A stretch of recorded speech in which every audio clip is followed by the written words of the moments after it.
In 1926, in the quiet town of Salem, Massachusetts, a 12-year-old girl kept a small journal where she wrote the terrifying events that unfolded around her family in just one dreadful week.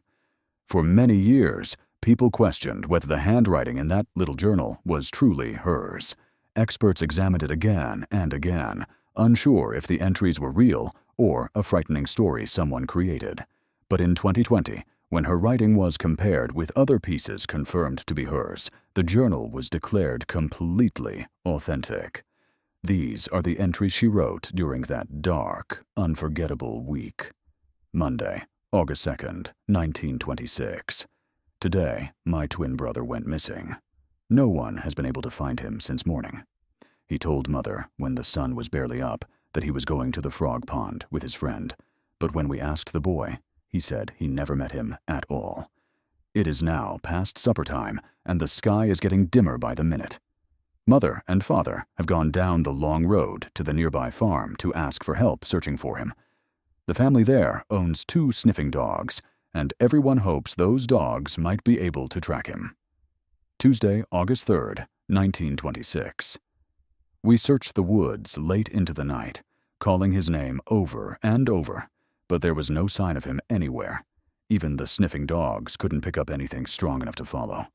Mother made a small breakfast early this morning because we needed to head back out quickly. It is now midday. We are still going through the forest with tired feet and worried hearts.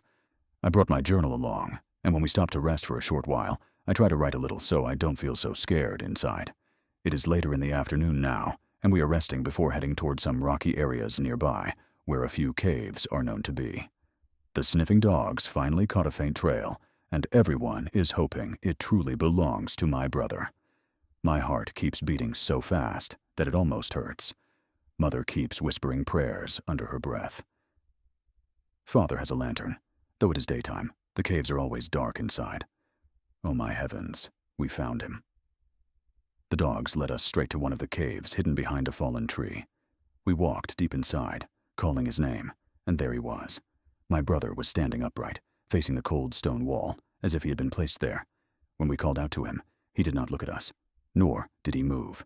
Something is terribly wrong. He has been back with us for 2 hours now, and he has not spoken a single word, not to Mother, not to Father, not even to me. They believe he must be frightened from spending the night trapped in the dark, but something inside me tells me it's something far worse. His eyes look empty, and when he stares ahead, it feels like he is staring through the world instead of at it. We finally reached home. He is lying in his bed now, motionless, and I should be sleeping too, but I cannot close my eyes.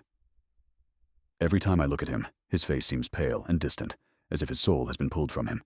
He keeps staring at nothing, blinking only once in a long while. I keep writing because it makes my hand stop shaking. Wednesday, August 4th, 1926. Last night was unbearable. I kept waking from terrible nightmares, soaked in sweat and crying without knowing why. When morning came, my brother was awake, but he was sitting on his bed completely still, staring out the window as if something outside was calling to him. I asked Mother what was happening to him, but she only said he needed a few days of rest. I know she is trying to stay calm for me, but her voice trembles now. Hours and hours have passed, and he has not moved from that spot. He refuses to eat, refuses to drink, and refuses to answer a single word. His eyes do not even blink normally. They feel cold, far away, like they belong to someone else. I am starting to feel truly frightened now. I think Mother is too, because she keeps glancing at him from the doorway, with worry she cannot hide. When Father came back from the fields, Mother pulled him into their room and spoke to him in hushed, tense voices for a long time. I sat on the floor trying to listen, but the words were too soft. When they finally came out, Father looked pale. He went straight to my brother's room and tried speaking to him, but after some time he returned, saying he still would not respond. Father tucked him into bed, though my brother did not resist or react at all. I asked if I could sleep in their room tonight, and Mother agreed without hesitation. I think she is just as afraid of being near him as I am.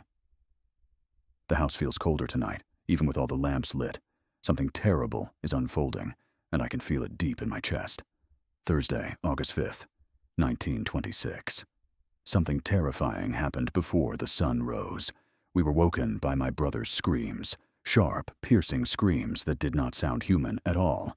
We rushed to his room, but his bed was empty. Panic took over as we searched the house, calling his name again and again with shaking voices. We finally found him outside in the darkness. He was standing in the cold night air with no clothes on, his arms stretched high toward the full moon, screaming as if he were being stabbed again and again. The sound burned straight into my bones. Father grabbed him and carried him back inside. Even then, my brother kept whispering strange, broken words that made no sense. His eyes rolled back as though he were looking at something inside his own mind, something none of us could see. Father said that at first light he would fetch Dr. Baker to come and examine him. Friday, August 6th, 1926. It is early morning now, and Dr. Baker has just arrived with Father. I am waiting outside the room because they told me not to come in. I can hear muffled voices, Mother crying softly, and the doctor asking questions. After a long while, Dr. Baker stepped out with a troubled look.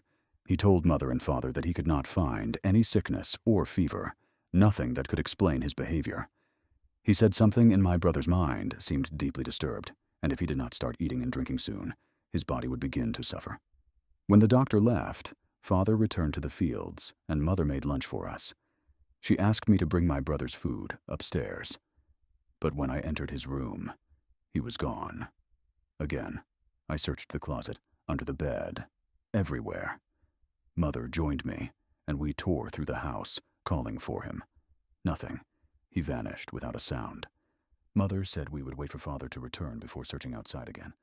When he finally came home, all three of us went into the fields and woods with lanterns, shouting my brother's name until our voices cracked. We searched until darkness swallowed the trees, but we never found a single trace of him. Father said we would try again in the morning, though I could tell he no longer believed we would find him the same way we found him before. Saturday, August 7th, 1926. I woke up very early today with a terrible feeling in my chest. I went to Mother and Father's room, hoping they would already be awake, but their bed was empty. I called for them loudly, but no one answered. I ran through every room in the house, shouting their names, and the silence that followed each call made my hands shake. They were simply gone. I stepped outside onto the front porch and yelled for them again, but the wind was the only thing that replied. We have no telephone, and the closest neighbors with one live far down the road. I kept telling myself Mother and Father must have gone to get help from the neighbors. That is what I want to believe. But the longer the house stays silent, the more frightened I become. I have been waiting inside for hours now. It is past 3 in the afternoon, and they still have not come back. I am upstairs in my room, trying to stay calm, when I suddenly hear the front door open and close. My heart stopped for a moment. I called out for Mother and Father, but no voice answered me. The house feels colder than before. I know it is him. I know it is my brother. I am trembling as I write this. I am too scared to go downstairs. My hands are shaking so badly that I can barely hold my pencil. I know it is not Mother or Father who came through that door. I can feel it in my bones. I can hear footsteps moving slowly across the floorboards, soft but heavy, as if someone is dragging their feet. I'm trying not to breathe too loudly. I ran to Mother and Father's room and crawled under their bed. It is dark and dusty beneath here, but it is the only place I can think to hide. My heart is pounding so loudly, I'm terrified he will hear it. I can hear the footsteps now, coming up the stairs one by one. Each creak of the wood makes my whole body shake. I want to scream, but I cover my mouth to stop myself. He is in the hallway. I can hear him breathing. It is slow, uneven, almost like a growl. I keep writing because it keeps my hands from trembling too hard. If I stop, I will cry, and if I cry, he will hear me for sure. Oh no, I think he is inside the room now. I can hear him stepping closer. The floor creaks right in front of the bed. I can see the shadows of his feet through the small gap where the light shines in. I don't know what to do. I don't know how to escape. Please, please, let Mother and Father come back. Please let someone find me. I am trying so hard to stay silent. I think he is bending down. I can hear him breathing right next to me. Oh no. These were the final words written by the girl. Her journal was discovered hidden beneath her parents' bed, exactly where she described. Investigators later found the dismembered bodies of the girl, her mother, and her father inside the same cave where her brother had first been discovered days earlier. The search for the brother continued for weeks, but he was never seen or heard from again.